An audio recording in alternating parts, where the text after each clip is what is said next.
ಶಿಡ್ಲಘಟ್ಟದಲ್ಲಿ ತಮ್ಮದೇ ಪಕ್ಷದ ಕೈ ಮುಖಂಡನ ಮೇಲೆ ನಡೆದ ಹಲ್ಲೆ ಪ್ರಕರಣಕ್ಕೆ ಸಂಬಂಧಪಟ್ಟಂತೆ ಕಾಂಗ್ರೆಸ್ ಮುಖಂಡ ಪುಟ್ಟು ಆಂಜಿನಪ್ಪ ತೀವ್ರ ಆಕ್ರೋಶವನ್ನು ವ್ಯಕ್ತಪಡಿಸಿದ್ದಾರೆ. ಕಾಂಗ್ರೆಸ್ ಮುಖಂಡ ಪುಟ್ಟು ಆಂಜಿನಪ್ಪ ತೀವ್ರ ಅಸಮಾಧಾನವನ್ನು ವ್ಯಕ್ತಪಡಿಸಿದ್ದಾರೆ. ಈ ಪ್ರಕರಣಕ್ಕೆ ಸಂಬಂಧಪಟ್ಟಂತೆ ತಮ್ಮದೇ ಪಕ್ಷದ ಕಾರ್ಯಕರ್ತನ ಮೇಲೆ ನಡೆದಂತಹ ದಾಳಿಯ ವಿಚಾರಕ್ಕೆ ಸಂಬಂಧಪಟ್ಟಂತೆ ತೀವ್ರ ಬೇಸರ ಹೊರಹಾಕಿದ್ದಾರೆ. ರಾಜಕೀಯ ವಲಯದಲ್ಲಿ ಚರ್ಚೆಗೆ ಗ್ರಾಸವಾಗಿರುವಂಥದ್ದು ಈ ಬೆಳವಣಿಗೆ. ಕೈ ಮುಖಂಡನ ಮೇಲೆ ಏಕಾಏಕಿ ಹಲ್ಲೆ ಮಾಡಿರುವುದು ನೋವಿನ ಸಂಗತಿ ಅಂತ ಹೇಳಿದ್ದಾರೆ. ಹೊಡೆಯೋದಕ್ಕೆ ಅಧಿಕಾರ ಕೊಟ್ಟವರು ಯಾರು? ನರಸಿಂಹಮೂರ್ತಿ ಕುಟುಂಬದವರೇ ಹಲ್ಲೆ ನಡೆಸಿರೋದು, ಇದಕ್ಕೆ ಸಾಕ್ಷಿಯಾಗಿ ವಿಡಿಯೋ ಕೂಡ ಇದೆ ಅಂತ ಆರೋಪಿಸಿದ್ದಾರೆ. ಈ ಘಟನೆಗೆ ಸಂಬಂಧಪಟ್ಟಂತೆ ಪೊಲೀಸ್ ಇಲಾಖೆ ಸೂಕ್ತ ಉತ್ತರ ನೀಡಲಿದೆ ಅನ್ನುವಂಥ ವಿಶ್ವಾಸವನ್ನು ಕೂಡ ವ್ಯಕ್ತಪಡಿಸಿದ್ದಾರೆ. ಘಟನೆ ಕುರಿತು ಸಂಪೂರ್ಣ ತನಿಖೆ ನಡೆಯಬೇಕು ಅಂತ ಆಗ್ರಹಿಸಿದ್ದಾರೆ. ಗಂಜಗುಟ್ಟಲ್ಲಿ ನಡೆದಿರುವಂಥದ್ದು ಖಂಡನಾರ್ಹ. ಇದು ಯಾರು ಸಹ ಒಪ್ಪಂಥದ್ದಲ್ಲ. ನಾಗರಿಕ ಸಮಾಜ ತಲೆ ತಗ್ಸಂಥ ಕೆಲಸ. ಏಕಾಏಕಿ ಈ ಪ್ರಜಾಪ್ರಭುತ್ವದಲ್ಲಿ ನಾವೆಲ್ಲರೂ ಸಹ ಸರ್ವಸಮಾನರು. ಇದನ್ನ ಕಾನೂನು ಕೈಗೆತ್ಕೊಳ್ಳೋದು, ನೈತಿಕವಾಗಿ ಒಂದು ಗೂಂಡಾಗಿರಿ ಪ್ರದರ್ಶನ ಮಾಡೋಂಥದ್ದು, ಹೊಡೆಯುವಂಥದ್ದು ನಾವೆಲ್ಲ ನೋಡಿದಾಗ ಎಲ್ಲೋ ಒಂದು ಕಡೆ ಎಲ್ಲದಕ್ಕೂ ಮೀರಿ ಇವರು ದೊಡ್ಡವರ ಅನ್ನೋ ರೀತಿ ಎಲ್ಲ ಕಾನೂನಿಗೆ, ಸರ್ಕಾರಗಳಿಗೆ ಎಲ್ಲದಕ್ಕೂ ಸಹ ಮೀರಿ ಸಂವಿಧಾನಕ್ಕೂ ದೊಡ್ಡವರಾಗಕ್ಕೆ ಕೊಟ್ಟಿರೋಂಥದ್ದು ಎಲ್ಲರೂ ಸಹ ಅಕ್ಷಮ್ಯ ಅಪರಾಧ. ಯಾವುದು ಸಹ ಮರುಕಳಿಸಬಾರ್ದು.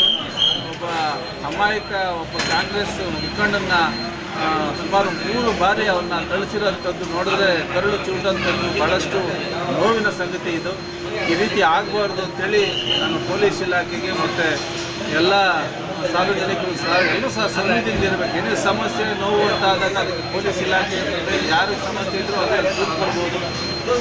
ಅದರಿಂದ ನಮ್ಮ ಹಕ್ಕಿನ ಹೋರಾಟನ ಮಾಡೋದಕ್ಕೆ ಅವಕಾಶ ಇದೆ. ಹಾಗಾಗಿ ಏಕಾಏಕಿ ಈ ರೀತಿ ಬಲಪ್ರಯೋಗ ಮಾಡಿ ಅವ್ರನ್ನ ಹಲ್ಲೆ ಮಾಡಿರುವಂಥದ್ದು ತಪ್ಪು ಅಂತ ನಾನು ಹೇಳ್ತೀನಿ. ಸೊ ಹಲ್ಲೆಗೊಳಗಾಗಿರೋರು ಈಗ ಒಂದು ಕುಟುಂಬದ ಮೇಲೆ ಆರೋಪ ಮಾಡ್ತಾ ಇದ್ದಾರೆ. ಆದರೆ ಆ ಕುಟುಂಬದವ್ರು ಹೇಳ್ತಾ ಇದ್ದಾರೆ ನಮಗೂ ಅದಕ್ಕೆ ಯಾವುದು ಸಂಬಂಧ ಇಲ್ಲ ಅಂತ ಹೇಳ್ತಾ ಇದ್ದಾರೆ. ಅದ್ರ ಬಗ್ಗೆ ಹೇಳ್ತೀರಾ ಸರ್? ಅಲ್ಲ, ಹೇಳಂತೇನಿದೆ, ಏನಕ್ಕೆ ಹೊಡೆದ್ರಂತೆ? ಅವರೇ ತಾನೇ ಹೊಡೆದಿರೋದು.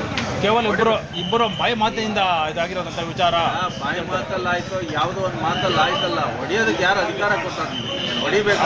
ಅವರಿಬ್ಬರು ಗಲಾಟೆಗೆ ನಮ್ಮ ತಂದಿದ್ದಾರೆ ಅಂತ ಹೇಳ್ತಾರೆ. ಹೊಡಿಯಂಥದ್ದು ಏನಿದೆ? ಹೊಡಿಬೇಕಾದ್ರೆ ನೀವೇನು ಈ ದೇಶ ಅವರ ಗಲಾಟೆಗೆ ನಮ್ಮ ಕುಟುಂಬದವ್ರು ತಂದಿದ್ದಾರೆ. ಈಗ ಹೊಡೆದಿರೋರು ಯಾರು ಅಂತಲ್ಲ, ವಿಡಿಯೋದಲ್ಲಿ ಕಾಣ್ತಾ ಇದೆಯಲ್ಲ. ಬೇರೆ ಯಾವುದೋ ಕುಟುಂಬದವ್ರು ಬಂದು ಹೊಡೆದಿಲ್ಲ. ಇದೇ ನರಸಿಂಹಮೂರ್ತಿ ಕುಟುಂಬದವರೇ ಹೊಡೆದಿರೋದು. ಯಾರು ನಿಮ್ಗೆ ಈ ಹಕ್ಕನ್ನು ಕೊಟ್ಟಾರೋ? ಹೊಡೆಯಂಥದ್ದನ್ನ ನಿಮ್ಗೆ ಯಾರು ಹೇಳ್ಕೊಟ್ಟಂಥವ್ರು? ಇಲ್ಲ ಯಾರು ನಿಮಗೆ ಇದನ್ನ ಕೊಡಂತ ದಂಡ ಕೊಟ್ಟಿದ್ದಾರೆ? ಪ್ರಜಾಪ್ರಭುತ್ವದಲ್ಲಿ ನೀವೇನು ವಿಶೇಷನ ಇಲ್ಲ ಸ್ಪೆಷಲ್ಲ?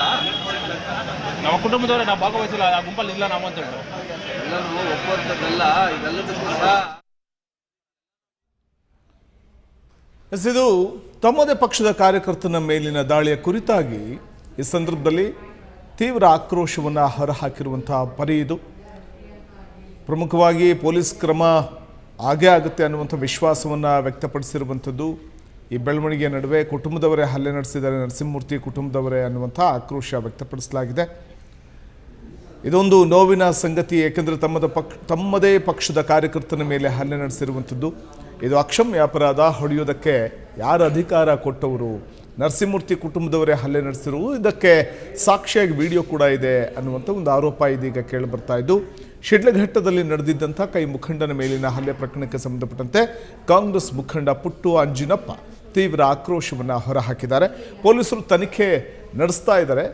ತಪ್ಪಿತಸ್ಥರಿಗೆ ಸೂಕ್ತ ಕಾನೂನು ರೀತಿಯ ಕ್ರಮ ತೆಗೆದುಕೊಳ್ತಾರೆ. ಪೊಲೀಸರ ಮೇಲೆ ವಿಶ್ವಾಸ ಇದೆ ನಮಗೆ ಅಂತ ಪುಟ್ಟು ಆಂಜಿನಪ್ಪ ಈ ಸಂದರ್ಭದಲ್ಲಿ ಪೊಲೀಸ್ ತನಿಖೆಯ ಕುರಿತಾಗಿ ತಮ್ಮ ಅಭಿಪ್ರಾಯವನ್ನು ವ್ಯಕ್ತಪಡಿಸಿದ್ದಾರೆ. ಜೊತೆಗೆ ತಮಗೆ ವಿಶ್ವಾಸ ಇದೆ ಅನ್ನುವಂಥ ಮಾತನ್ನು ಹೇಳಿದ್ದಾರೆ. ತಪ್ಪಿತಸ್ಥರಿಗೆ ತಕ್ಕ ಶಾಸ್ತಿ ಆಗಬೇಕು ಅಂತ ಒತ್ತಾಯಿಸಿದ್ದಾರೆ. ಕ್ಷಣ ಕ್ಷಣದ ಸುದ್ದಿಗಳಿಗಾಗಿ ಫ್ರೀಡಂ ಟಿವಿ ಸಬ್ಸ್ಕ್ರೈಬ್ ಮಾಡಿ, ಲೈಕ್ ಮಾಡಿ ಹಾಗೂ ಫಾಲೋ ಮಾಡಿ. ಹೊಸ ಸುದ್ದಿಗಳ ನೋಟಿಫಿಕೇಶನ್ಗಾಗಿ ಬೆಲ್ ಐಕಾನ್ ಮೇಲೆ ಕ್ಲಿಕ್ ಮಾಡಿ.